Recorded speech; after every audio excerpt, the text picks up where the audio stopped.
अस्सलामुअलैकुम। Programme night addition में हम आपको खुशामदीद कहते हैं। नाजरीन, अपनी अपनी ताकत दिखाने के लिए मैदान लग गया है। तहरीक इंसाफ की जारहाना हिकमत अमली है जिसके आगे बंद बांधने के लिए हुकूमती ताकत दिखाने का वक्त आ गया है। अनाओं की तस्कीन में क्या 24 नवंबर को कोई बड़ा तसादुम होने जा रहा है? तहरीक इंसाफ हो या हुकूमत, लगता ऐसे है कि कोई अपने सख्त मौक़िफ़ से 1 इंच भी पीछे हटने को तैयार नहीं है। कहने को दोनों तरफ सियासतदान है, लेकिन ये कैसे सियासतदान है, ये कैसी सियासत है जिसमें डायलॉग मिसिंग है। बड़ी बड़ी जंगों के फैसले भी आखिरकार डायलॉग से ही हल होते हैं। मुज़ाकरात की टेबल पर बैठना पड़ता है। यहाँ पर डायलॉग मिसिंग है, लचकदार रवैया मिसिंग है और मुफाहमत मिसिंग है। आज पाकिस्तानी सियासत में अगर हमें कुछ नज़र आता है तो वो ज़िद नज़र आती है, मुज़ाहमत नज़र आती है। सियासत के व्यापारियों ने अपनी अपनी दुकानदारी को चमकाने के लिए रियासत की हुर्मत को 2 टके का नहीं छोड़ा। अवाम का दर्द रखने का दावा तो सब करते हैं, लेकिन मकबूलियत और कबूलियत की लड़ाई में अवाम यानी जमहूर और जमहूरियत बहुत पीछे कहीं रह गए हैं।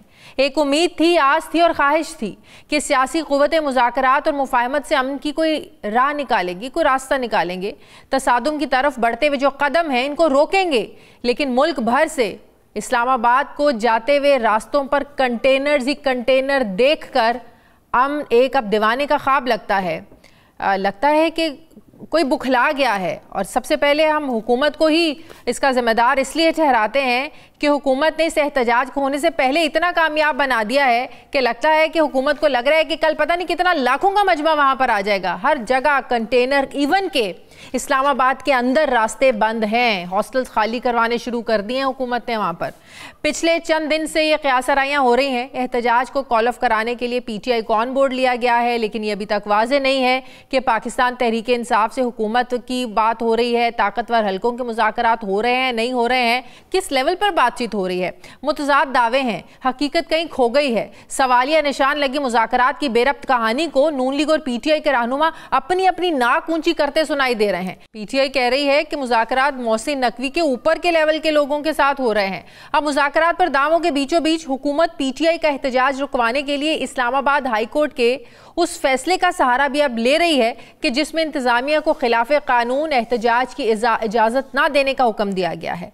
अदालत ने वजारत दाखिला को मुज़ाकरात के जरिए दरमियानी रास्ता निकालने की भी बात की, जिस पर आज वफाकी वज़ीर दाखिला मोहसिन नकवी ने चेयरमैन PTI बैरिस्टर गौहर से रब्ता किया, मगर एहतजाज कॉल ऑफ करने पर डेडलॉक था, डेडलॉक है और लग रहा है बदकिस्मती से डेडलॉक लगा रहेगा।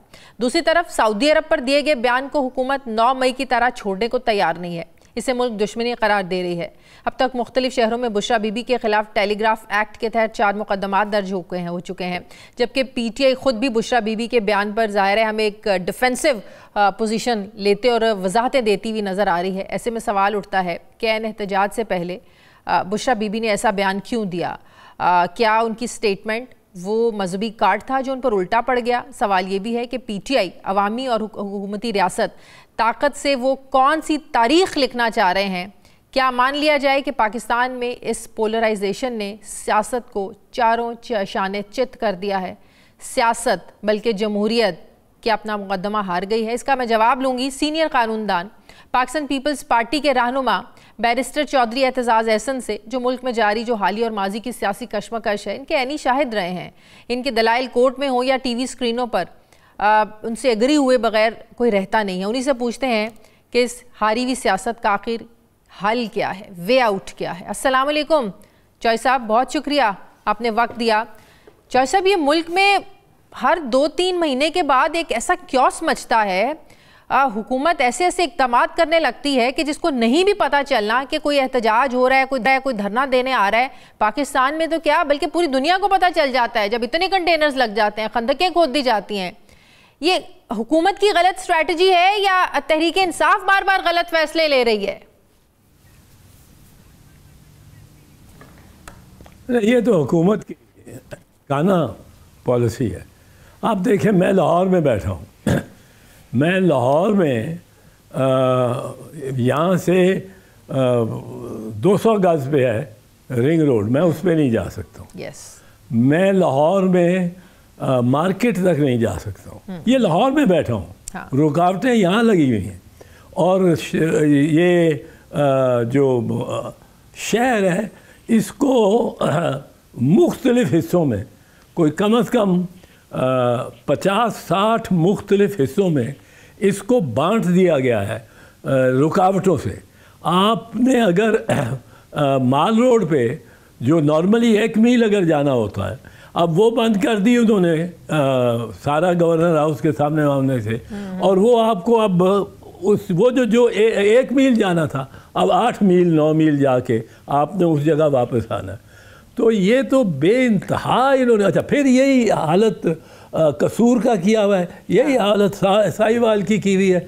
हर डीपीओ को ये ऑर्डर दे दिया गया है कि आप रुकावटें और लोगों को बाहर शहर से ना निकलने दें, और बाहर ना निकलने देने के लिए डीपीओ ने सिर्फ वहाँ तो नहीं नाका लगाना था कि जहाँ कोई शहर के बिल्कुल दाखिला हो या जहाँ से निकलते हो लोग, वो रास्ता तो वहाँ पहुँच गया तो एक क्राउड पहुँच गया तो निकल जाएगा। उन्होंने शहर को भी तकसीम किया है कि क्राउड जो है उसको जो जिसने साहिवाल से निकलना है वो भी बंद हो जाए। तो ये इन्होंने डीपीओस पे छोड़ा है, कोई अपना प्लान बनाया नहीं, समझा नहीं, सोच। ये बड़े खुश हैं कि कंटेनर्स लग गए हैं और कंटेनर्स हम कंटेनर्स वालों से पूछ लें, कंटेनर्स वाले रो रहे हैं बना के शहर की, उनका कीमती सामान पड़ा है, वो कंटेनर्स वाले बेचारे रो रहे हैं।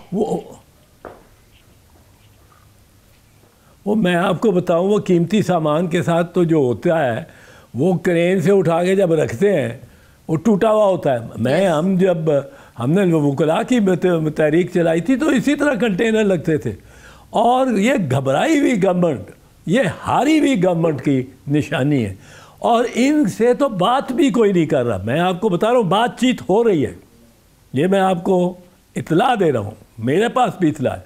अच्छा। बातचीत हो रही है, लेकिन ना वजीर दाखिला को पता है किसके साथ बात हो रही है, पीटीआई की बात हो रही है, दिफा को पता है, एस्टेब्लिशमेंट के साथ जिन पीटीआई की बातचीत हो रही है। ये कह लें। अच्छा, इसका मतलब जो रऊफ हसन साहब ने कहा था कि मोहसिन नकवी के ऊपर लेवल पर बात हो रही है, इसका मतलब बातचीत चल रही है। नहीं, मोहसिन नकवी से तो नीचे ही है। मोहसिन नकवी तो वजीर है, वो फेडरल मिनिस्टर का तो बहुत बड़ा रुतबा होता है, वो तो नेक्स्ट टू प्राइम मिनिस्टर है। पर सियासत में चूंकि ये उनके नीचे लगे हुए हैं, ये नीचे लगे हुए हैं, प्राइम मिनिस्टर से भी इस लिहाज से ऊपर, अगर पॉलिटिकली कहो तो लीगली उसके नीचे, पर पॉलिटिकली उससे ऊपर। तो ये तो गवर्नमेंट ही नहीं है, ये एक अरेंजमेंट है। ये गवर्नमेंट नहीं है, ये एक अरेंजमेंट है। इतलात है कि जो बातचीत हुई है, प्रोवाइड कर इतलात है कि जो बातचीत हुई है, आयुब खान साहब को कहा गया है कि आप इन्हें 1-1 साल दे दें, इनके साथ बातचीत हुई हुई है, आपके मुकदमात भी खत्म हो जाएंगे, रिहाई भी हो जाएगी, आप एहतजाज मौखर करें। लेकिन खान साहब एक ही बात पर डटे हुए हैं कि पहले मुझे बाहर निकाला जाए, पीटीआई के लोगों को बाहर निकाला जाए, मुकदमे खत्म किए जाए, उसके बाद कोई बातचीत होगी। खान के तो कदमों में ये सब कुछ रखने को तैयार है। तो रुकावट क्या है? ये उसकी जिद है। हाँ, रुकावट क्या है फिर? उसकी जिद है कि पहले कैदियों को छोड़ा जाए जो उसके कैदी हैं, फिर हाँ। उसको भी छोड़ा जाए। तो अगर आप कह रहे हैं कि खान के कदमों में सब कुछ रखने को तैयार है, तो फिर तो ये मान लेना चाहिए, अगर सब कुछ ही रखने को तैयार है।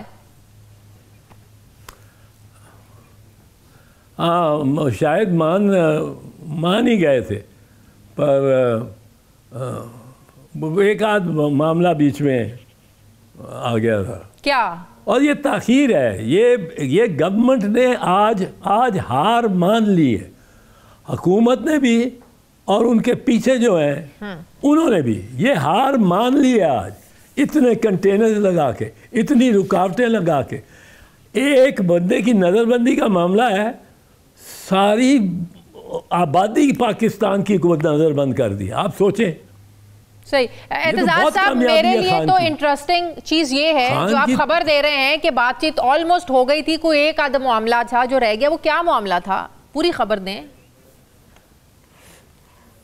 वो अब मुझे उसकी खबर नहीं है। अच्छा, मैं बीच में बैठा हो तो नहीं हूँ, ना पीटीआई की ना पीएमएल नवाज के, पर मैं उस तरह बात नहीं करता। मैं शेख रशीद की तरह या वाडा की तरह बात नहीं करता कि हर वक्त ही बता रहा हूँ सारा ये होने लगा है 20 दिन में, 15 दिन में, 11 दिन में, और वो ज़्यादातर नहीं होता, पर एक दो दफ़ा हो जाए 20 में तो आप एंकर जो है सारे उनको बुलाना शुरू हो जाते।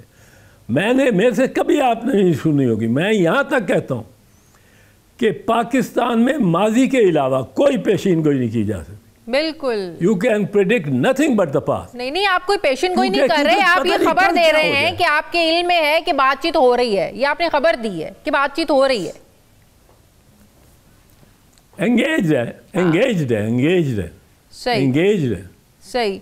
तो इसके बावजूद भी आपको लगता है कि अगर मुज़ाकरात और एहतजाज साथ साथ तो नहीं चल सकते? चौधरी साहब, अगर बातचीत हो रही है तो खान साहब को कॉल ऑफ नहीं करना चाहिए फिर 24 का एहतजाज?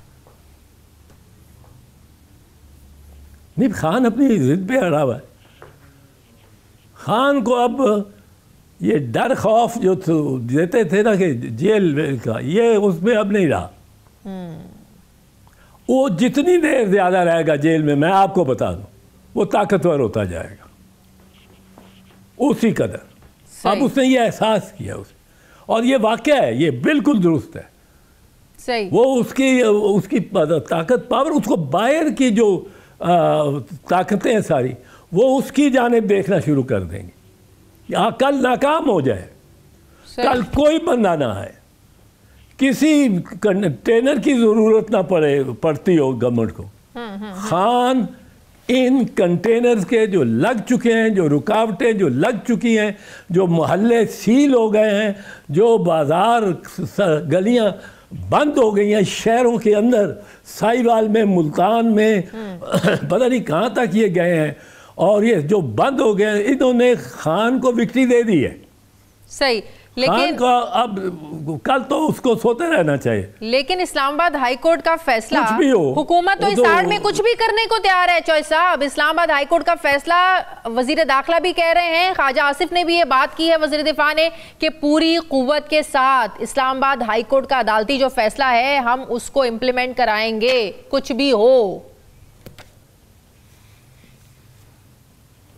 इस्लामाबाद हाई कोर्ट का फैसला तो गलत है।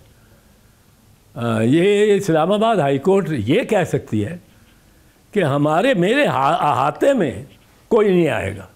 इस्लामाबाद हाई कोर्ट ये कैसे कह सकती है इस्लामाबाद कोई नहीं आएगा? कल Punjab high court, Lahore high court का चीफ जस्टिस फैसला दे दे कि पंजाब में पानी से कोई नहाएगा नहीं। ये उनका इख्तियार ही नहीं है। उनका इख्तियार है कि अगर कोई ऐसा ऑर्डर, हुक्म, इम्तनाई, कोई रुकावट, कोई कुछ, किसी एग्जेक्टिव अथॉरिटी ने, डिप्टी कमिश्नर ने, कमिश्नर ने, चीफ सेक्रेटरी ने, फेडरल सेक्रेटरी ने, किसी ने डाली हो और वो चला जाए, जिस पे असर हो रहा हो, वो हाई कोर्ट में चला जाए, तो हाई कोर्ट उस वक्त कह सकता है ये गलत है या ये सही है। नया कानून जो आया है उसके तहत ये गलत है या सही है। अदालत खुद तो एग्जेक्टिव अथॉरिटी नहीं इस्तेमाल कर सकती। मतलब अदालत का क्या काम है एग्जेक्टिव अथॉरिटी? मतलब क्या आप ये कह रहे हैं कि अदालत इस चीज पर कोई एक्शन खुद ब खुद नहीं ले सकती कि शहरियों के जो बुनियादी हुकूक हैं, रास्ते बंद ना हो, आप लोगों को मुश्किलात ना हो, किसी को अस्पताल जाने में मसला ना हो, किसी को दफ्तर जाने में मसला ना हो, तलबा को यूनिवर्सिटीज जाने में मसला हो? मतलब क्या आप ये कह रहे हैं कि अदालतें खुद ब खुद नोटिस नहीं ले सकती इस पर? नहीं, अदालतें खुद ब खुद नोटिस ले सकती हैं शहरियों के हकूक़ पे। जब फंडामेंटल राइट्स, ये 184 में आज भी लिखा है, आर्टिकल 184 जो सुओ मोटो वाला आर्टिकल था, उसको में तब्दीली इन्होंने की है, पर आज भी है कि फंडामेंटल राइट्स और मैटर ऑफ पब्लिक इम्पोर्टेंस। अब ये मैटर ऑफ पब्लिक इम्पोर्टेंस नहीं है कि हर शहर में आपने मोटरवे को आपने बीच में दरारें डाल दी हैं। वो मोटरवे के साथ आप ये कर रहे हैं, तो आपने क्या कुछ नहीं किया, बर्बाद कर रहे हो पाकिस्तान को। और ये अदालतों को ये नोटिस लेना चाहिए कि ये किसके कहने पे रुकावटें और किस कानून के तहत इन्होंने ये रुकावटें डाली हैं कि लाहौर भी को भी बंद कर दिया, रावी का पुल भी बंद कर दिया, जेलम का पुल भी बंद कर दिया। ये किसके कहने पे किए हैं और किस कानून के तहत किए हैं? तो आप इस्लामाबाद को बचाना चाहते हो, चलो ये मैं मानता नहीं हूँ कि ये जायज़ है, पर आप इस्लामाबाद को सील ऑफ कर दो। एक बात करता हूँ मैं, ये मैं मानता नहीं हूँ, ये भी शहरियों के किसी मतलब है, बलवाइयों ही नहीं तो नहीं गुजरना वहाँ से मैंने भी गुजरना है, मेरा कोई ताल्लुक नहीं इस झगड़े में या कुछ। मेरा रास्ता क्यों रोका है इन्होंने? सही। तो लेकिन एक 0.001% ऑफ द पॉपुलेशन ने इस इरादे से जाना होगा कि हमने वहाँ जाके भी मुजाहरा करना है। बाकी आप 99.99% को रोक किस कानून के तहत सकते हैं? And this is of public importance. अदालतें क्यों नहीं करती इसमें? लेकिन हुकूमत तो अदालत के हुक्म की आड़ में डंडे चलाए, आंसू गैस की शेलिंग करे, लाठियां बरसाए, लोगों को गिरफ्तार करे। अब फिर तो हुकूमत को पूछने वाला कोई नहीं होगा, क्योंकि वो तो दिखा देंगी भी हमारे पास तो अदालत के ऑर्डर्स हैं, हम क्या करें। फिर तो कोई इसको गैर कानूनी कह ही नहीं सकता। गैर कानूनी गिरफ्तारी है, गैर कानूनी तौर पर डंडे बरसा रहे हैं, कौन पूछेगा? काजी फैज़ ईसा साहब ने भी इस तरह मुआवनत की थी हुकूमत की काफ़ी। एक दफ़ा एक फ़ैसले में उन्होंने कह दिया जिसका ताल्लुक ही नहीं है फॉर्म 45 और फॉर्म 47 से, उसमें उन्होंने कह दिया फॉर्म 45 और फॉर्म 47 इलेक्टरल रिजल्ट के साथ उनका कोई ताल्लुक ही नहीं है, इररेलेवेंट है। भाई आपने क्यों कह दिया है ये कैसे इस मामले में उठा है? तो वो भी बड़ी पेशबंदी गवर्नमेंट के बिहाफ पे करते रहे, वही आज हो रही है कि गवर्नमेंट अभी आप कल देखें, कल अगर बंदे आए हों, आप उन्हें रुकावट रखी हो कि कोई आके चैलेंज करे कि जी ये रुकावट मुझे क्यों रोका है, मैं अपने बच्चों के साथ जा रहा था एबटाबाद की तरफ और मुझे रास्ते में इन्होंने इस्लामाबाद से ऐसा टर्न अराउंड किया है कि मैं जब पहले बन्नू जाऊं, बन्नू का चक्कर लगा के फिर मैं पेशावर आऊं, फिर पेशावर से मैं एबटाबाद जाऊं। ये इतना मुझे क्यों इतना ही जलील किया मुझे, लोगों को जलील कर दिया इन्होंने। लेकिन चॉइस साहब एक और बड़ी अलार्मिंग सिचुएशन है। आप देखें मुल्क में दहशतगर्दी के वाकयात बढ़ रहे हैं, दिन ब दिन बढ़ रहे हैं। आप देखें कुरम में क्या हो रहा है, केपी में अमन अमान की सूरत हाल क्या है। ये विफाक और सूबा जो है ये आपस की लड़ाई में इतना मसरूफ है कि दूसरी तरफ किसी का ध्यान जा ही नहीं रहा है। तो ये तो बहुत अलार्मिंग सिचुएशन है कि आपस की लड़ाइयों में तो बाहर की कुव्वतों को और मौका मिलेगा। शाजिया देखो ये किसकी जिम्मेदारी है? अगर आपने सारी पुलिस लाई और लोगों को डी चौक तक पहुंचने से रोकने के लिए, और आप कह रहे हो कोई नहीं जो आए उसको जाने ना देना। अरे यार तुम समझ रहे हो कि मैं इस्लामाबाद में अगर जाता हूँ तो मैं किसी पिंजरे में जा रहा हूँ कि निकले के ना भाग के ना जाए। ये क्या हुआ? ये सारे आपकी रियासत लगी हुई है एक बंदे से डर के उसका कद बढ़ाई जाती है। मुझे तो इस बात पे एक बड़ा शिकवा है कि इमरान खान का कद इतना बड़ा बढ़ा दिया है इन्होंने कि अब वो इनके लिए तो वो एक बला बन गया है। ये तो जितना उसके साथ ज़्यादती करते हैं, 5 दिन उसको बिजली बंद, अंधेरे में भी ये सेल बिल्कुल अंधेरे में होते हैं जो प्रिजनर सेल होते हैं। सही। चॉइस साहब, बुशरा बीबी के बयान को आप भी क्या वाकई गैर जिम्मेदाराना बयान समझते हैं जो उन्होंने सऊदी अरब के हवाले से दिया कि जब वो गए नंगे पाँव वहाँ गए वापस आए तो बाजवा साहब को फ़ोन कॉल्स आना शुरू हो गई कि किन लोगों को ले आए हो, हम तो यहाँ से शरीयत ही ख़त्म करना चाहते हैं। तो हुकूमत कल से इसकी बड़ी ले दे कर रही है, प्रेस कॉन्फ्रेंसेज हो रही हैं इस पर, बुशरा बीबी के इस बयान पर। तो डू यू रियली थिंक कि ये बहुत गैर जिम्मेदाराना बयान था? बुशरा बीबी को जब सियासत का और इन चीज़ों का उनका ताल्लुक ही नहीं है, तो इस तरह के बयानात से गुरेज करना चाहिए। नहीं, एहतियात तो ज़रूर करनी चाहिए, पर दो चीज़ें इसमें मैं कहूँगा।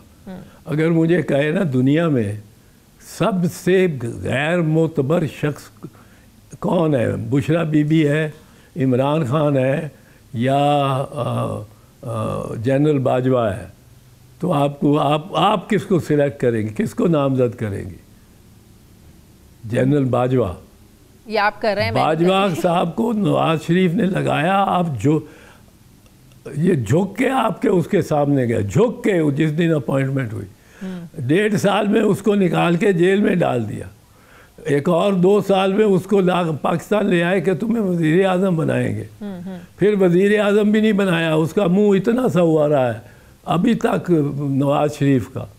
उसका बेचारे को उसको मैंने मुस्कुराता ही नहीं देखा, कभी मुस्कुराता हुआ उसका चेहरा नज़र ही नहीं आया। सही अरसा हो गया 2 साल तकरीबन। जब से वो लाहौर आए, लाहौर में नहीं, जाती उम्रा में जाके उनके वहाँ से कोई मुस्कुराहट आपने देखी कोई? नो। तो उसका बाजवा साहब का तो मतलब है, मैं समझता हूँ क्रेडिट वर्दीनेस ही नहीं है।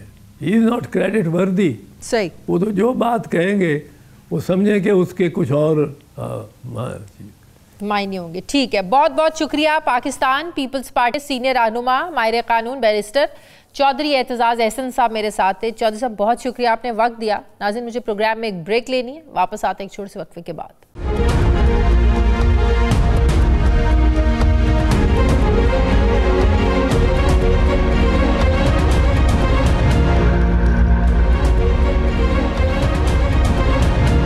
ब्रेक के बाद एक बार फिर से आपको खुशामदीद कहते हैं। नाजरीन, हमारे मुल्क की गवर्नेंस में 100 खराबियाँ, नालायकियाँ, नाअहलियाँ होंगी, लेकिन पाकिस्तान को एकदम से कंटेनरिस्तान बनाने में हमारी हुकूमत का कोई सानी नहीं है। सियासी रवैयों में नरमी नहीं भी तो क्या हुआ, हुकूमती ताकत के इस्तेमाल में कोई सानी नहीं है। एहतजाजों को लेकर हुकूमत खुद कानून पर चले ना चले, लेकिन अपोजिशन को कानून पढ़ाने में कोई सानी नहीं है। मुल्क की मेन शाहराहों पर ट्रैफिक की रवानी को चाहे यकीनी ना बना पाएं, लेकिन शाहराहें बंद करने में इनका कोई सानी नहीं है। जराइम रोकने में पुलिस की तरबियत ना हो, एहतजाजों में मुजाहिरीन को फेंटी लगाने में पुलिस का कोई सानी नहीं है। हमारी हुकूमत में नए शहर आबाद करने की कैपेसिटी है या नहीं, कंटेनरों के शहर आबाद कर देने में इस हुकूमत का कोई सानी नहीं है। अदालतों के बड़े बड़े अहकामात को हवा में उड़ा दिया जाता है, लेकिन जब हुक्म एहतजाज को रोकने का हो तो इस पर मिनोअन अमल कराने में हुकूमत का कोई सानी नहीं है। अमन व अमान की बदतरीन सूरत हाल पर काबू पाया जाए या ना पाया जाए, 3 सूबों की पुलिस को इस्लामाबाद में इकट्ठा करने में कोई सानी नहीं है। सोशल मीडिया और मोबाइल फ़ोन सर्विस में जिद्दत और बेहतरी ना भी ला सकें, कोई मसला नहीं। सिक्योरिटी के नाम पर उन्हें बंद और बैन करने में हमारा कोई सानी नहीं है। कहने को तो हम एक जमहूरी मुल्क हैं, लेकिन रियासती फैसलों में जमहूर को ढिठाई के साथ माइनस करने में हमारा कोई सानी नहीं है। सवाल ये है नाजरीन कि हुकूमत ने PTI का एहतजाज शुरू होने से पहले खुद ही पूरा मुल्क क्यों बंद कर दिया है? ये हिकमत अमली हुकूमत की स्ट्रैटेजी है एक या एक खौफ है? सवाल ये भी है कि अगर 24 नवंबर को PTI के लोग 8 फरवरी की तरह घरों से निकल आए तो फिर क्या होगा? कल क्या होने जा रहा है? इनका एहतजाज हुकूमत क्यों खुद से इसको कामयाब बना दिया है? हुकूमत क्यों इतनी बुखला गई है? हर जगह रास्ते बंद कर दिए हैं, हॉस्टल्स बंद करा दिए हैं। लाहौर में आप देखें रिंग रोड को बंद कर दिया है।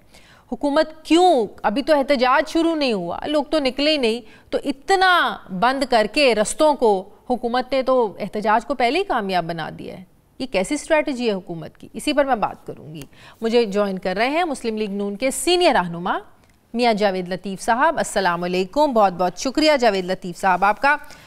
जावेद लतीफ़ साहब, आपको लगता है कि हुकूमत की दुरुस्त स्ट्रैटेजी है? नहीं, देखें शाजिया, जो आपने अपने इब्तिदाइये में कुछ बातें कही हैं, कुछ से मैं बिल्कुल इत्फाक भी करता हूँ और कुछ से इख्तलाफ करता हूँ। बात यह है कि ये स्ट्रेटजी कि पूरा मुल्क सील कर देना, कंटेनर खड़े कर देना, लोगों के लिए तकलीफ का सबब बनाना, ये तो किसी भी हुकूमत वक्त के लिए मुनासिब नहीं होता। और जहाँ तक तल्लक है एहतजाज का, कि उनका कामयाब एहतजाज हो गया, या ये कहना कि खौफ से ये सारा कुछ हो रहा है, या मनसूबाबंदी से हो रहा है, या 9-10 मई की तारीख ना दोहराई जा सके दोबारा से, उसके लिए ये स्ट्रेटजी बनाई जा रही है। कुछ भी कहें इसको, मगर देखें आप 2-2.5 अरब रुपया खर्च करेंगे इस एहतजाज को सिर्फ रोकने के लिए, कैश की शक्ल में, जो मेरा और आपके टैक्सों का पैसा है। मगर मुझे ये बताएं कि इसके अलावा जो मईशत का बेड़ा गर्क 2 दिन में 4 दिन में हुआ है या होगा, उसका कोई जवाबदेह है? मगर असल सवाल शाजिया आप लोग करते नहीं है, वो ये है कि देखें, एक दिन तो किसी ने एहतजाज की कॉल दी, आपने आनन फानन कोई प्लानिंग ना कर सकी वक्त की हुकूमत, और कंटेनर खड़े करके वो आपने दिन गुजार लिया। और जहां 8 माह हो गए हैं, 8 माह में कोई 8 काले दे चुके हैं खैबर पख्तूनख्वा के वजीर आला, तो आप के अदारे कहाँ खड़े हैं? आपकी पॉलिसी साथ क्या देख रहे हैं? या वफाक की हुकूमत क्यों कोई स्ट्रेटजी नहीं बना सकी कि उन्होंने आए रोज कॉल देनी है, और क्या गारंटी है कि इस कॉल के बाद अगली कॉल नहीं आएगी? तो ये जो ड्रामा है, ये जो हादसा है, ये जो जुल्म पाकिस्तान के साथ हो रहा है, इसका मुदावा कौन करेगा? जावेद लतीफ साहब, अभी आपने जिक्र किया, ये पिछले कुछ अरसे से ऐसे ही कर रहे हैं ना, एहतजाज की कॉल देते हैं, फिर वापस ले लेते हैं, लोग आते हैं खुद गायब हो जाते हैं। इसको हम एक नाकाम एहतजाज ही कहेंगे ना। लीडरशिप नज़र नहीं आती है, लोग आते हैं वापस घरों को चले जाते हैं। जब इतने अरसे से ये नाकाम एहतजाज कर रहे हैं तो फिर करने दें उनको। फिर इतना ज़्यादा इसको इतना संजीदा लेने की, सीरियस लेने की ज़रूरत ही नहीं है। जब एहतजाज की कॉल दी, हम लोगों ने हुकूमती लोगों से पूछा, नून लीग के लोगों से पूछा कि आप लोगों को इसका कोई प्रेशर, कोई दबाव है? वो तो बड़े हंस के और बड़ा वो रिलैक्स होकर हुकूमत कहती थी हमें तो कोई परवाह नहीं है, इनका तो काम है, ये आते हैं एहतजाज करते हैं, फ्लॉप एहतजाज करते हैं, कोई निकलता ही नहीं है। जब कोई निकलता ही नहीं है, हुकूमत को इतना यकीन है कि कोई निकलता ही नहीं है, तो फिर इतने अरेंजमेंट्स किसके लिए? देखें शाजिया, अगर आपके इस सवाल का जवाब पहले मैं दे देता हूँ, उसके बाद अपनी बात करना चाहूँगा। आप ये देखें कि मुख्तलिफ शहरों में, पंजाब के ख़ास तौर पे मैं अर्ज़ कर रहा हूँ, किसी एक जगह 150 लोगों ने इन कंटेनर को खड़ा करने पे एहतजाज आपके सामने किया, कोई मीडिया ने दिखाया। और मैं यकीन से आपको कह सकता हूँ कि अगर ये कंटेनर ना भी खड़े किए जाते तो पूरे पंजाब भर से 1000-1200 से ऊपर बंदा ना निकलता। मगर बात यह है कि जो खौफ 9-10 मई का है अदारों के दरमियान, या रियासत को जो खौफ है, उसकी ट्रेनिंग तरबियत आपने एक जमान पार्क में 8-9 माह होते देखी थी। आपने ना कंट्रोल किया था तो 9-10 मई हो गया था। आज तो पूरे सूबे में 8-9 माह से ट्रेनिंग तरबियत हो रही है, जिसकी वजह से, और जो खौफ है रियासती इदारों में बैठे लोगों को, असल वो चीज़ है, वो क्यों नहीं रोका जाता? आप जब तक नर्सरी जो है उसको कंट्रोल नहीं करेंगे तो आप कंटेनर लगा के कौन सा तीर मार लेंगे? भाई एक दिन कंट्रोल कर लेंगे, अगली काल को फिर उसी तरह क्या करेंगे? तो इसका मतलब ये हुकूमती स्ट्रैटेजी नाकाम है कि एक दफा कंटेनर लगा लेंगे, 2 दफा लगा लेंगे। आपके पास रियल स्ट्रैटेजी क्या है इनको एंगेज करने की? आपको भी पता है, बड़ी बड़ी जंगें दुनिया की आखिरकार जो हल होता है वो मुज़ाकरात की टेबल पर ही होता है। आखिरी जो फाइनल आपकी बातचीत होती है वो मुज़ाकरात पर ही आकर खत्म होती है। यहाँ हमें मुज़ाकरात नजर नहीं आते। नहीं शाजिया, अगर फिर इस तरह यकतरफा आप बात करेंगी तो वो मुनासिब नहीं है, क्योंकि मैं यकतरफा बात नहीं कर रहा।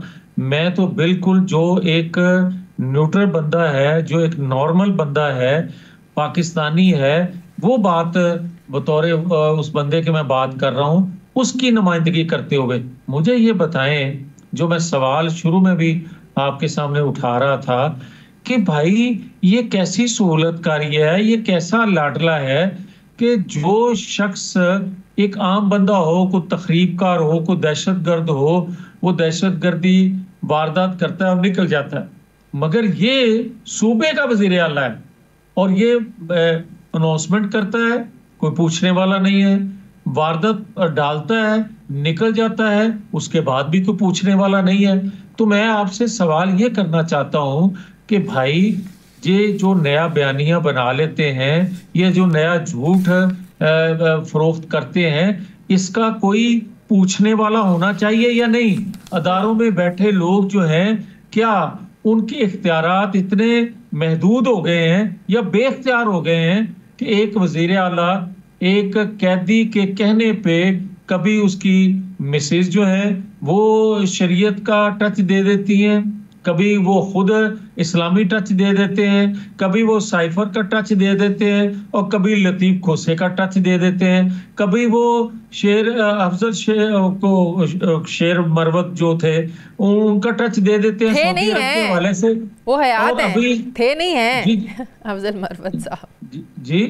आप कह रहे हैं जो शेर अफजल मरवत थे नहीं, वो हैं। नहीं, मैं थे इसलिए कहा कि जमात से जिस तरह उनको कट ऑफ कर दिया गया, मैं ये कह रहा हूं कि जिस तरह जमात से लीडरशिप ने उससे फासला कर लिया, क्या कल बुशरा बीबी से भी फासला करेंगे? कल वो ये कहेंगे जिस तरह आज कुछ उनके लोग कहते हैं कि इनका जमात का कोई लेना देना नहीं है और ये जमाती मौकफ नहीं है, तो शेर अफजल मरवत से तो आप कर सकते हैं, तो क्या बुशरा बीबी से भी कल को करेंगे? नहीं, ये इमरान खान की हदायत पे कोई बलि चढ़ता है, अगर काम चल जाए तो वाह वाह, ना चले तो उससे फासला कर लिया। लेकिन इससे रियासत को कितना नुकसान पहुंचता है, इससे कौम को कितना सफर करना पड़ता है, ये तो कम से कम कोई देखे।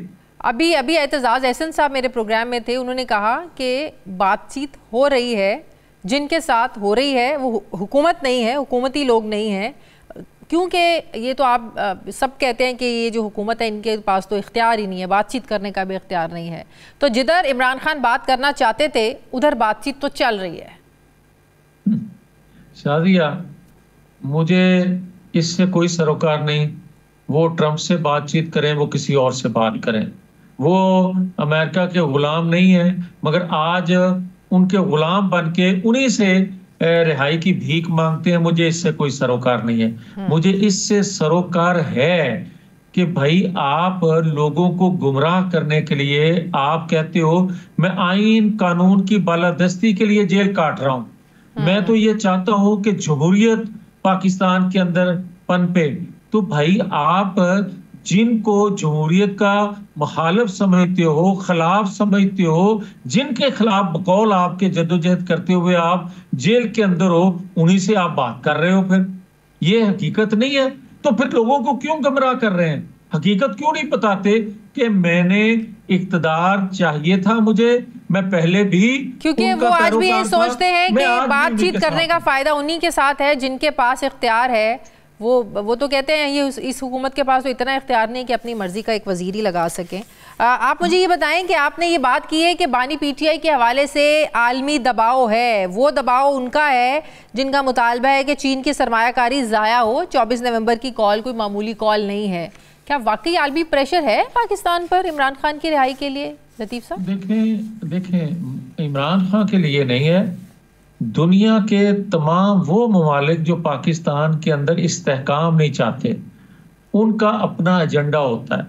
उनका एजेंडा इमरान खान पूरा करे, उनका एजेंडा मोइन कुरैशी पूरा करे, वो उनके पीछे खड़े होंगे।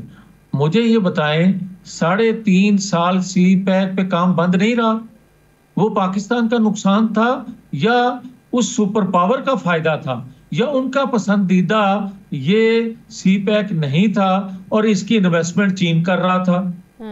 कमाल है। मतलब ये कोई रॉकेट साइंस नहीं है, कोई मैं ऐसी बात नहीं कर रहा अलजबरे की कि जिसकी इतनी पेचीदगियां हैं कि वो बात किसी को समझ में नहीं आती।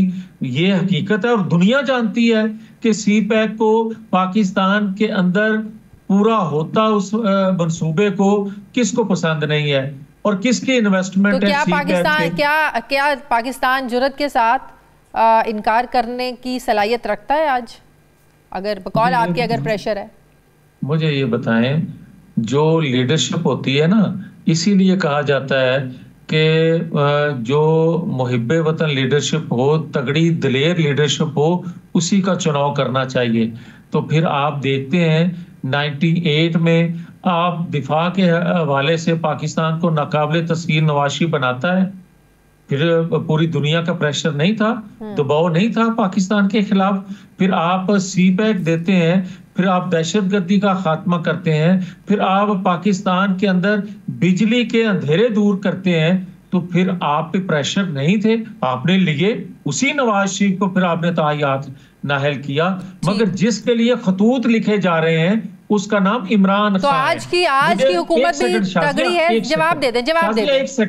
एक सेकंड प्लीज। जी। फिर मैं ये आपसे सवाल आपसे कर रहा हूं कि क्या इमरान खान ने कौन सा तीर पाकिस्तान के लिए, पाकिस्तानी कौम के लिए, रियासत के लिए ऐसा मारा है कि जिस पे फख्र किया जा सके, जिसके लिए खतूत दुनिया लिख रही है? वो इमरान खान है, वो जुल्फकार भुट्टो नहीं है, वो नवाज शरीफ नहीं है। जिन्होंने सर्व किया उनके साथ सलूक क्या हुआ, और जिन्होंने बेड़ा गर्क कर दिया। यही तो मैंने अपने प्रोग्राम में एक दिन सवाल उठाया था जावेद लतीफ साहब के, उन 3.5 सालों में इमरान खान की हुकूमत ने कोई दूध और शहद की नहरें नहीं बहा दी थी। लेकिन ऐसा क्या हुआ कि जब भी नून लीग की लीडरशिप बाहर जाती है तो इनके साथ ऐसा सलूक क्यों होता है? इन्होंने ऐसा कोई तरक्कियां नहीं दे दी थी पाकिस्तान को पीटीआई वालों ने, ये लोग भी बाहर जाते हैं। लेकिन ये जब नून लीग ने इतना काम किया, आप 98 की भी मिसाल दे रहे हैं, उसके बाद भी बड़े काम हुए, इसमें कोई दो राय नहीं है। लेकिन फिर भी नून लीग की लीडरशिप के साथ ये सलूक क्यों होता है? देखें, वो आलमी कुव्वतें जो हैं, मैं फिर से दोहरा रहा हूं, जो पाकिस्तान के अंदर इस्तेहकाम नहीं चाहती, पाकिस्तान की तरक्की नहीं देखना चाहती। मुझे ये बता दें कि पाकिस्तान के दिफा को नाकाबिले तस्खीर बनाना पाकिस्तान का मफाद है या आलमी कुव्वतों का इसमें मफाद है? मुझे बताएं, सी पैक देना पाकिस्तान के मफाद में है या आलमी कुव्वतों का इसमें मफाद है? दरअसल जो कुव्वतें पाकिस्तान के अंदर इस्तेहकाम या लीडरशिप देती है, उसी के खिलाफ वो कुव्वतें खड़ी हो जाती हैं। आपने अभी थोड़ी देर पहले बात की, अगर हुकूमत तगड़ी हो, जैसे आपने माजी की में मिसाल दी, क्या आज की हुकूमत को आप तगड़ा समझते हैं? जुर्रत वाला, तगड़ा?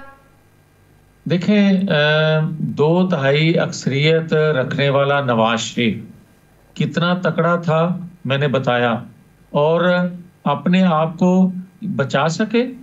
2/3 अक्सरियत होने के बावजूद 97 में भी 2/3 अक्सरियत थी, हाईजैकर बना दिया।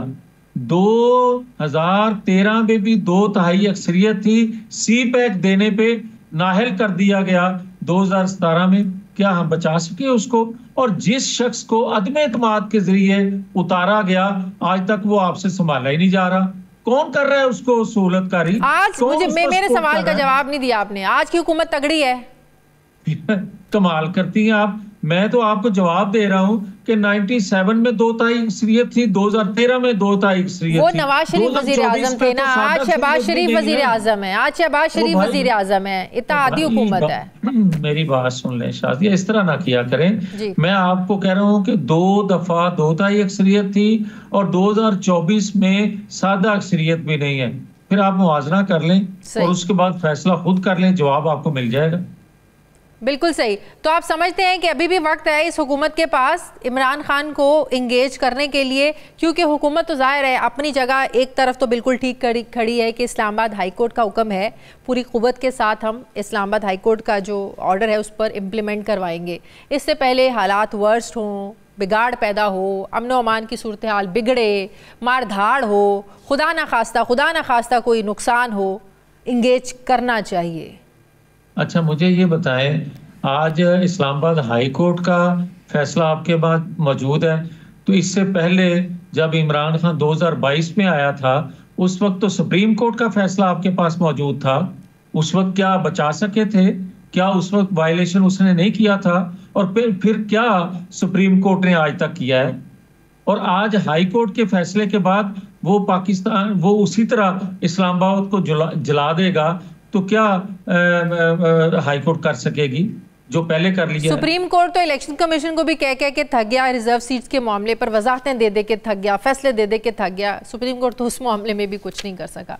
दैट्स अ डिफरेंट स्टोरी कि सुप्रीम कोर्ट के इख्तियारात को इस्तेमाल क्यों नहीं किया। आप देखें ना, एक बहुत बार ऑर्डर दिए इलेक्शन कमीशन को सुप्रीम कोर्ट के ऑर्डर पर, तो तब भी अमल नहीं हुआ। नहीं शाजिया, नहीं रुक जाए, फिर आप एक चीज को कोर्ट करती हैं और दूसरा पहलू आप नजरअंदाज करती हैं। आप मुझे ये बताएं, सुप्रीम कोर्ट ने फैसला दिया था ना 2017 में नवाज शरीफ के खिलाफ, जब उसको तायाब नाहिल किया था, वो सुप्रीम कोर्ट थी ना जिसने 9-10 मई के मुजरम को गुड टू सी यू कहा था, वो सुप्रीम कोर्ट ही थी ना जी, उसका भी जिक्र कर लिया करें। फिर सुप्रीम कोर्ट ही है ना जिसने आज तक वो जुडिशियल कॉम्प्लेक्स में जिसने कब्जा किया था, जिसने पेट्रोल बम फेंके थे, जिसने फायरिंग की थी, उसको आज तक नहीं पूछा, ये सुप्रीम कोर्ट ही है ना।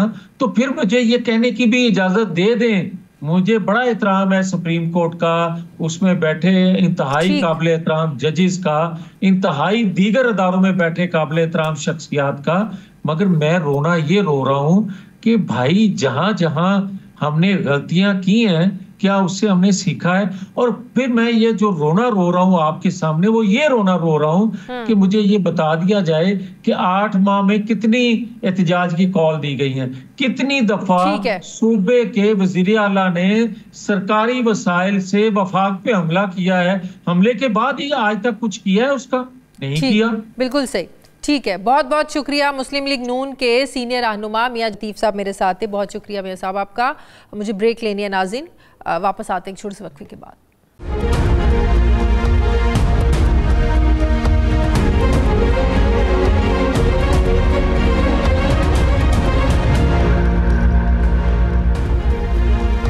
ब्रेक के बाद एक बार फिर से आपको खुशामदीद कहते हैं नाज़रीन।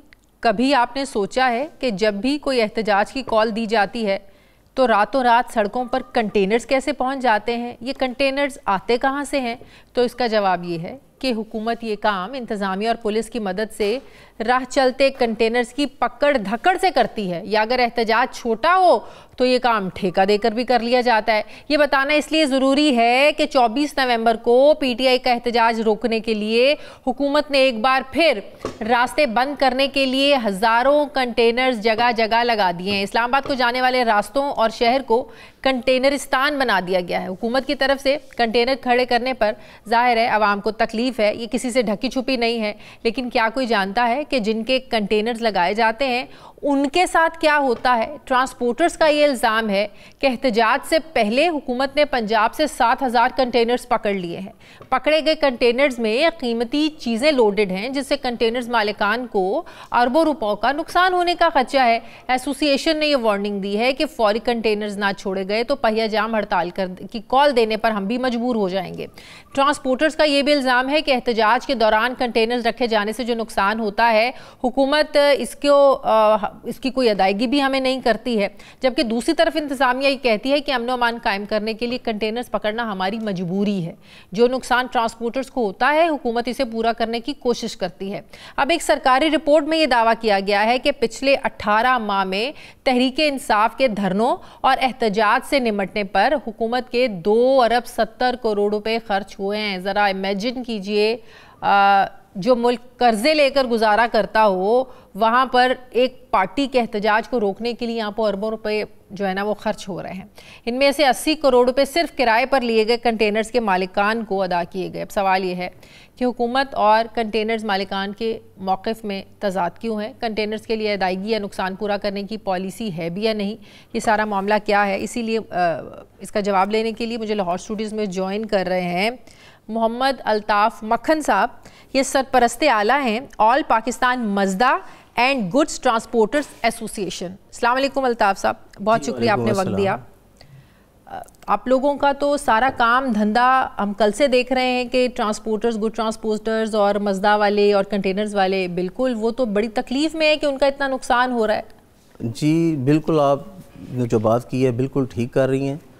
और देखें, हमारे साथ ज़्यादती ट्रांसपोर्टर के साथ ये हो रही है कि जौन सी गाड़ियाँ, जिन गाड़ियों का ये गवर्नमेंट ने तकरीबन कुछ ट्रांसपोर्टर जो हैं जो गुड्स को जो हम गुड्स को देख रहे हैं, कुछ ट्रांसपोर्टर ऐसे हैं जो ओपन गाड़ी चलाते हैं। इन तमाम ट्रांसपोर्टरों के जितने भी गाड़ियां पकड़ी गई हैं उनमें से कम जो अदाद-ओ-शुमार है वो 7-8 हज़ार से कहीं ज़्यादा है। उसमें ये क्या करते हैं, इनको ज़रूरत टोटल मिला के मतलब कि ट्रांसपोर्ट्स भी और कंटेनर्स भी, राइट? बहुत ज़्यादा कंटेनर्स खाली की बात कर रहा हूँ। अच्छा। अब इनकी तादाद 6-7 हज़ार से भी कहीं ज़्यादा है। जिस भी दोस्त ट्रांसपोर्टर ने ये इफ़ेक्ट दिया है वो बिल्कुल उसने ठीक दिया है और उससे कहीं ज़्यादा है। ये क्या करते हैं कि वो गाड़ियों को ये पकड़ते हैं, उसके बाद जितनी इनकी ज़रूरत गाड़ी को पकड़ लिया, जी, मुसाफिर उतार दिए रास्ते में उतार दिए और उसके बाद कंटेनर्स को पकड़ लिया। जितनी गाड़ियाँ एक चौक को चौक करने के लिए इन्हें चाहिए उससे कहीं ज़्यादा ये गाड़ियाँ पकड़ लेते हैं।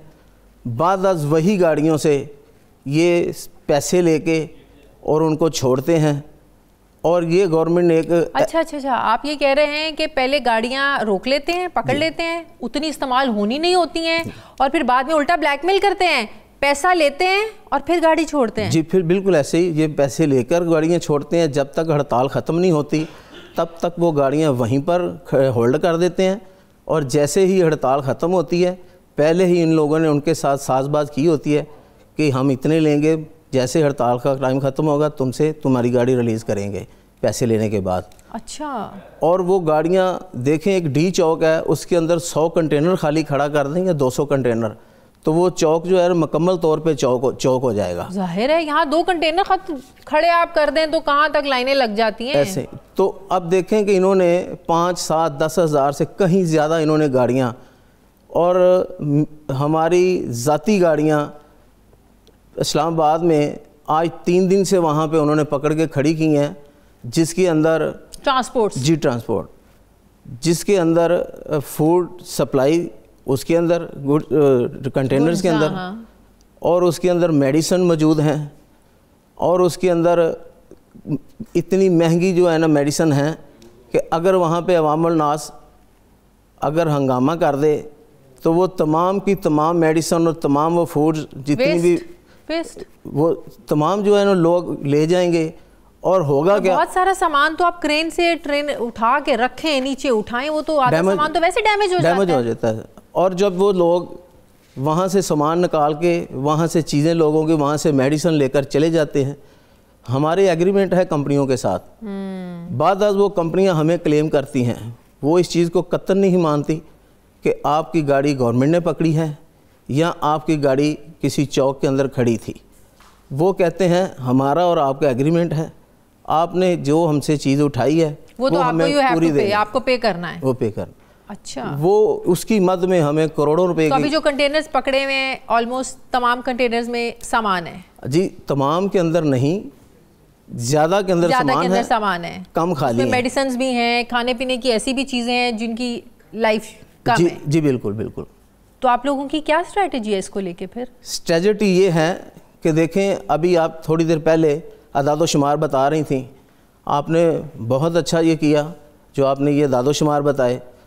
अब मैं ये कहता हूँ आपके 92 चैनल के तवस्सुफ से कि प्राइम मिनिस्टर साहब आएँ किसी और चैनल के ऊपर आके फिल फॉर अभी ये ऑर्डर करें कि जितनी गाड़ियाँ पकड़ी हैं उनके अदाद-ओ-शुमार बताएं और उन गाड़ियों के मालकान से रजू करें और उनको जो उनकी गाड़ियाँ जितने जितने दिन की खड़ी हैं उतने उतने दिन के उनको पैसे दें। सही, इस टाइम तो ये भी सिचुएशन है कि जो जहाँ बैठा है वो वहाँ बैठा रहे, जो जहाँ फंस गए हैं फंसा रहे। मैं पब्लिक ट्रांसपोर्ट की बात कर रही हूँ ना, ट्रांसपोर्ट सारी बंद है ना। जी बिल्कुल। लाहौर वाला बाहर नहीं जा सकता, शेखुपुरा वाला आगे नहीं जा सकता, उकाड़े वाला साहिवाल नहीं जा सकता, मतलब कि जो जहाँ बैठा है वो बैठा रहे अनटिल अनलेस ट्रांसपोर्ट रिलीज नहीं होती। हाँ जी, ये तो छोटी बात आप कर रही हैं। इससे बड़ी बात ये है कि देखें जो मरीज घरों में पड़े हैं उनके लिए एम्बुलेंस नहीं है, कहाँ से गुजरेगी एम्बुलेंस? रास्ते ही बंद हैं, रास्ते बंद हैं, चौक हैं, लोग अपने घरों में मर रहे हैं। तो ये कैसा मुल्क है, ये कैसा कानून है, कैसी गवर्नमेंट है? अल्लाह ताला ही। तो आप लोग इस पर, कंटेनर एसोसिएशन कह रही है हम लोग भी इस पर एहतजाज करने जा रहे हैं। देखिए, हम बिल्कुल एहतजाज करेंगे। अगर किसी को तकलीफ़ है तो वो अपनी तकलीफ़ के अजाले के लिए गवर्नमेंट के पास जाएगा, एहतजाज में जाएगा और ये जो हुकूमत आपको देती रही है पैसे वैसे, ये जो अभी मैंने भी बताया कि हुकूमत तो ये दावा करती है कि हम पैसे देते रहे हैं, कोई एक ट्रांसपोर्टर आप सामने ले आए कि जिसको आज तक पैसे मिले हैं? मतलब कि पिछले 18 माह का जो रिकॉर्ड सामने दिया इन्होंने कहा 80 करोड़ रुपए सिर्फ किराए पर लिए गए कंटेनर्स के जो ऑनर्स थे, मालिकान को अदा किए गए 80 करोड़ दिए।